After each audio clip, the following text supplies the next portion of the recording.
Hi friends, Alfi's ബ്ലോഗിന്റെ പുതിയൊരു വീഡിയോയിലേക്ക് എല്ലാവർക്കും സ്വാഗതം. ഇന്ന് നമ്മൾ പോകുന്നത് കഴിഞ്ഞ വീഡിയോയിൽ കണ്ട വീടിന്റെ ലാൻഡ്സ്കേപ്പിംഗ് വർക്ക് തീർക്കാൻ വേണ്ടിയാണ്. ഞങ്ങൾ 6 മണി ആയപ്പോൾ തന്നെ ഇറങ്ങി വീട്ടിൽ നിന്ന്.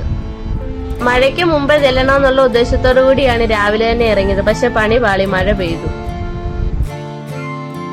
ഞങ്ങളുടെ ലോറി കിടക്കുന്നത് കടയിലാണ്. അവിടെ പോയി വണ്ടി എടുത്തിട്ട് വേണം നമുക്ക് പോകാന്. മറ്റന്നാൾ ഹൗസ് വാമിംഗ് ആണ് ആ വീടിന്റെ. അതിനു മുമ്പ് പണി തീർത്തു കൊടുക്കണം.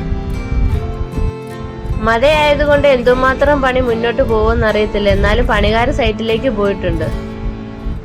ഞങ്ങൾക്ക് മെയിനായിട്ട് എടുക്കേണ്ടത് പെബിൾസും ഗ്രാസുമാണ്. മഴ വന്നതിനേക്കാളും ശക്തമായി. എന്തായാലും വേണ്ടില്ല, ഇന്നുകൊണ്ട് വർക്ക് ഫിനിഷ് ചെയ്യണം. മുറ്റത്ത് വിരിക്കാൻ ഞങ്ങൾ 3/4 ഇഞ്ച് ബബിൾസ് ആയിരുന്നു യൂസ് ചെയ്തത്. ഇനിയിപ്പോ ബോർഡറൊക്കെ സെറ്റ് ചെയ്യാൻ 1 ഇഞ്ചിന്റെ ബബിൾസ് ആണ് യൂസ് ചെയ്യുന്നത്. അങ്ങനെ പെബിൾസും ഗ്രാസും എടുക്കാൻ ഞങ്ങൾ നഴ്സറിയിലെത്തി. വേറെ വണ്ടിക്കും ലോഡൊക്കെ കയറുന്നുണ്ട്. ഇനി ഇവിടെ എന്തുമാത്രം പോസ്റ്റ് വരുമെന്നൊന്നും നമുക്ക് പറയാൻ പറ്റില്ല. ഇവിടെയും മഴയൊക്കെ പെയ്ത് ആകെ കുളമായിട്ട് കിടക്കുകയാണ്. എന്തായാലും വന്നപ്പം തന്നെ 2 ഭായിമാരെ കിട്ടി. അപ്പൊ തന്നെ അവരെ കൊണ്ട് ലോഡ് ചെയ്യിക്കാൻ തുടങ്ങി. പെബിൾസ് കയറ്റാൻ ഏകദേശം അരമണിക്കൂർ എടുക്കുമായിരിക്കും. നമുക്ക് ഫുൾ ലോഡും പെബിൾസ് വേണ്ട കേട്ടോ, കുറച്ച് ലോഡും മതി പെബിൾസ്. ബാക്കി നമ്മൾ സെറ്റ് ചെയ്തായിരുന്നല്ലോ. ഭായിമാരവിടെ പെബിൾസ് കയറ്റിക്കൊണ്ടിരിക്കുക. ആ നേരത്തിൽ നമുക്ക് കുറച്ച് വൈറ്റ് പെബിൾസ് ഒക്കെ പർച്ചേസ് ചെയ്യാനുണ്ട്. അത് പോയി നമുക്ക് നോക്കാം. ഇപ്പോൾ പലതരത്തിലുള്ള സ്റ്റോണുകളും പെബിൾസുകളും ഒക്കെ ഉണ്ട്. ഇപ്പൊ ലോഡ് കയറ്റുന്നത് 1 ഇഞ്ചിന്റെ പെബിൾസ് ആണ്. അതേപോലത്തെ തന്നെ വൈറ്റ് പെബിൾസ് 1 ഇഞ്ചിന്റെ ആണ് നമ്മൾ ചൂസ് ചെയ്യുന്നത്. വൈറ്റ് പെബിൾസ് ഷോയ്ക്ക് വേണ്ടി മാത്രമാണ് നമ്മൾ യൂസ് ചെയ്യുന്നത്. ഷോ പെബിൾസ് വൈറ്റ് കളർ മാത്രമല്ല, വേറെ ഒത്തിരി വെറൈറ്റി കളേഴ്സ് ഉണ്ട്. കസ്റ്റമേഴ്സിന്റെ താല്പര്യപ്രകാരമാണ് ഞങ്ങൾ ഇത് ചെയ്തു കൊടുക്കുന്നത്. ഇത് ഫുൾ സെറ്റ് ചെയ്താണ് കൊടുക്കുന്നത്. ലാൻഡ്സ്കേപ്പിംഗ് വർക്കുകളൊക്കെ ഉണ്ടെങ്കിൽ ഞങ്ങളെ വിളിക്കാൻ മറക്കരുത്. നമ്പർ ഞങ്ങൾ താഴെ കൊടുക്കുന്നുണ്ട്. കേരള ഗാർഡൻ പൊൻകുന്ന്, അതാണ് ഞങ്ങളുടെ നഴ്സറിയുടെ പേര്. സാധനങ്ങൾ ഞങ്ങൾ ഹോൾസെയിലായിട്ടും റീറ്റെയിലായിട്ടും കൊടുക്കുന്നുണ്ട് കേട്ടോ. പെബിൾസിന്റെ ലോഡ് കയറ്റി തീരാറാകുന്നതേ ഉള്ളൂ. 1 ഇഞ്ചിന്റെ പെബിൾസ് ആയതിന്റെ വലിയ താമസമാണ്. അതിന്റെ ഇടയ്ക്ക് ആകെ കുളമായി ഒരു മഴയും പെയ്തു. ഏകദേശം ഒരു 200 സ്ക്വയർ ഫീറ്റോളം മെക്സിക്കൻ ഗ്രാസ് വേണം നമുക്ക് കേട്ടോ. പുതിയ ഷീറ്റാണ് കിടക്കുന്നത്. ഇന്നലെ വന്ന ലോഡാണ് കേട്ടോ. മഴയും കൂടെ പെയ്ത് കിടക്കുന്നത് കൊണ്ട് നല്ല വെയിറ്റ് ആണ് പുല്ലിന്. ഇപ്പം തന്നെ ഏകദേശം ഒരു 10 മണി കഴിഞ്ഞ സമയം.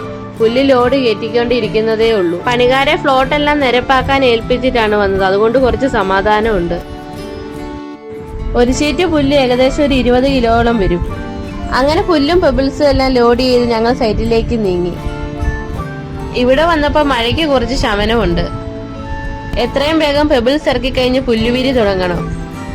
സ്റ്റോണിന്റെ വർക്ക് നടക്കുന്നതേ ഉള്ളൂ. അത് മറ്റൊരു വീഡിയോ ആയിട്ട് കാണിക്കാം. ഇവിടെയാണ് കേട്ടോ നമുക്ക് പുല്ല് വിരിക്കാനുള്ളത്. വെള്ളമെല്ലാം വീണ് നനഞ്ഞ് സെറ്റായിട്ട് കിടക്കുവാണ്. പിന്നെ ഒട്ടും താമസിച്ചില്ല, പുല്ല് വിരിക്കാൻ തുടങ്ങി. ഇനി വിരിച്ച പുല്ലെല്ലാം സെറ്റ് ചെയ്യണം കേട്ടോ. ആദ്യം പിന്നെ പുല്ല് വിരിച്ചു കഴിഞ്ഞാൽ പിന്നെ ലാസ്റ്റ് സെറ്റ് ചെയ്യാൻ എളുപ്പമുണ്ടല്ലോ. മെക്സിക്കൻ ഗ്രാസ് നിങ്ങൾ ആരെങ്കിലും ഇടുന്നുണ്ടെങ്കിൽ വെയിലുള്ളിടത്തേ ഇടാൻ പാടുള്ളൂ. തണലുള്ളിടത്ത് ഇട്ടാൽ ഈ പുല്ല് പെട്ടെന്ന് നശിച്ചു പോകും. അങ്ങനെ പുല്ലിന്റെ വർക്കൊക്കെ ഏകദേശം കഴിഞ്ഞു. ഇനി നമുക്ക് കട്ടൻ പ്ലാന്റും വെർട്ടിക്കൽ ഗാർഡനുമാണ് സെറ്റ് ചെയ്യാനുള്ളത്. മുൻകൂട്ടി ഓർഡർ വന്നതിന് ഞങ്ങൾ നഴ്സറിയിൽ തന്നെ ഇതെല്ലാം സെറ്റ് ചെയ്ത് വെച്ചിട്ടുണ്ടായിരുന്നു. നിങ്ങൾ ഇതുപോലെ നേരത്തെ ഓർഡർ തരുവാണെങ്കിൽ ഇതുപോലെ സെറ്റ് ചെയ്ത് തരാം കേട്ടോ. ഇതാണ് കേട്ടോ കട്ടൻ പ്ലാന്റ്. കട്ടൻ പ്ലാന്റ് ഇതുപോലെ വേണമെങ്കിൽ മിനിമം ഒരു 2 മാസേലും എടുക്കും. അതുകൊണ്ട് നേരത്തെ ബുക്ക് ചെയ്താൽ മാത്രമേ ഇതുപോലെ ബുഷായിട്ടുള്ള പ്ലാന്റ് കിട്ടത്തുള്ളൂ. ഇപ്പോഴത്തെ ഒരു ട്രെൻഡ് ഐറ്റം ആണ് കേട്ടോ ഈ കട്ടൻ പ്ലാന്റ്. ഒരു ട്രേയിൽ തന്നെ ഞങ്ങൾ 4 പ്ലാന്റ് ആണ് സെറ്റ് ചെയ്തിരിക്കുന്നത്. ഒരു 5-6 മാസം കൊണ്ട് ഫുള്ളും ഫില്ലാകും കേട്ടോ.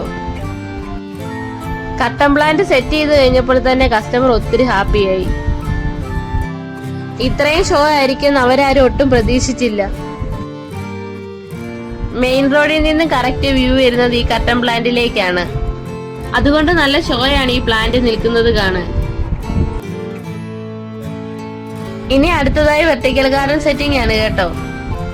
വെർട്ടിക്കൽ ഗാർഡൻ ചെയ്യാനായിട്ട് ഞങ്ങൾ 4 സെക്ഷനായിട്ടാണ് മെഷ് തിരിച്ചിരിക്കുന്നത്. ഒന്നാമത്തെ സെക്ഷന് മണി പ്ലാന്റ്, രണ്ടാമത്തെ സെക്ഷന് നീഡിൽ ഗ്രാസ്, മൂന്നാമത്തെ സെക്ഷന് മിൽക്കി ബാമ്പു, പിന്നെ ഒരു റിയോയുമായിട്ടാണ് ഞങ്ങൾ വെർട്ടിക്കൽ ഗാർഡൻ ചെയ്യാനായിട്ട് വെച്ച് തിരിച്ചിരിക്കുന്നത്.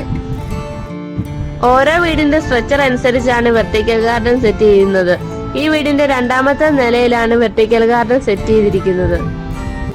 ഏകദേശം പറഞ്ഞ ടൈമിൽ തന്നെ ഞങ്ങൾക്ക് പണിയെല്ലാം തീർക്കാൻ സാധിച്ചു. വെർട്ടിക്കൽ ഗാർഡന്റെ അടിയിലത്തെ ബോർഡർ സെറ്റ് ചെയ്തിരിക്കുന്ന ബോളരേലിയ കൊണ്ടാണ് കേട്ടോ. ഇതിന്റെ ഫ്രെയിം ഞങ്ങൾ തന്നെ ഉണ്ടാക്കിയതാണ്. ഇതാണ് വെർട്ടിക്കൽ ഗാർഡന്റെ ഫൈനൽ ലുക്ക് വരുന്നത്. ഇനി 1-2 ഔട്ട്ഡോർ പ്ലാന്റ്സ് സെറ്റ് ചെയ്യാനുള്ളൂ. അപ്പോൾ ഏകദേശം പണിയെല്ലാം ഫിനിഷ് ആവും. വെളിയിൽ സിറ്റ് ഔട്ടിൽ വെക്കാനായിട്ട് ഞങ്ങൾ ഫിംഗർ ഫാം ആണ് ചൂസ് ചെയ്തത്. വർക്കെല്ലാം തീർന്നു കഴിയുമ്പോൾ ഫുള്ളായിട്ടൊരു വീഡിയോ ഇടുന്നുണ്ട് കേട്ടോ. ഇത് കയറി വരുന്ന മെയിൻ എൻട്രൻസ് ആണ്. ഇവിടെ ലോറാ പെറ്റലാണ് സെറ്റ് ചെയ്യുന്നത്. ഇതും കൂടെ കഴിഞ്ഞാൽ ഞങ്ങളുടെ ഏകദേശം വർക്ക് കംപ്ലീറ്റ് ആകും. എന്റെ ഈ വീഡിയോ കണ്ട് ഇഷ്ടപ്പെട്ടാൽ ലൈക്ക് ചെയ്യാനും ഷെയർ ചെയ്യാനും സബ്സ്ക്രൈബ് ചെയ്യാനും മറക്കല്ലേ. അപ്പോൾ ഈ വീഡിയോന്റെ ഫുൾ വീഡിയോ ആയിട്ട് വീണ്ടും കാണാം. Okay, by.